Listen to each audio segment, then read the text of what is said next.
একটা শব্দ হয়েছে বোমবাস্ট হওয়ার মতন।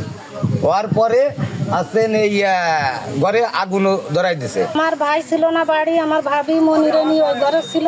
রাত্রিবেলা রাত 12টার পরে এই গরু ডাকাডাকি করতেছিল, শব্দ হচ্ছিল, মানে কি ফুটতেছে গুলিগুলার মতন শব্দ হচ্ছিল।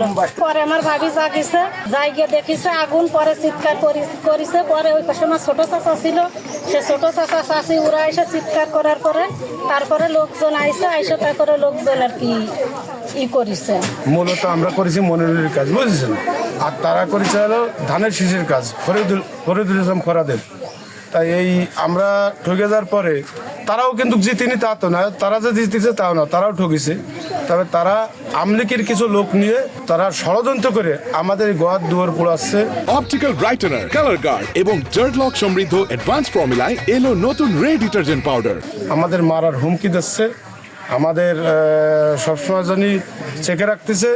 তারা কালকে পেট্রোল বোমা ফুটেছে, আমাদের ঘরটা পুড়েছে, আগে একদিন মোটরসাইকেল পুড়েছে। আমাদের বাগডাঙ্গাতে 4-5টা লোক, আমাদের দলের লোক যাদের করণের কাজ করেছে, তারা 5টা লোক বিরাট আকারে আহত। হাসপাতালে 250 বেডে গেছে, তাদের নিয়ে ওখানে গেছি। তারপরেও তারা আমাদের হামলা করতে করতে টার্মিনাল পর্যন্ত গেছে। তারপরে আমরা চেক দিয়ে থানায় ঢুকেছি, থানায় ঢুকার পরে ওরা চলে আসে পাশে আইসে। থানায় যখন ঢুকেছি, থানায় ঢুকার পরে শুনি যে আমাদের ঘরে আগুন ধরাই দিছে।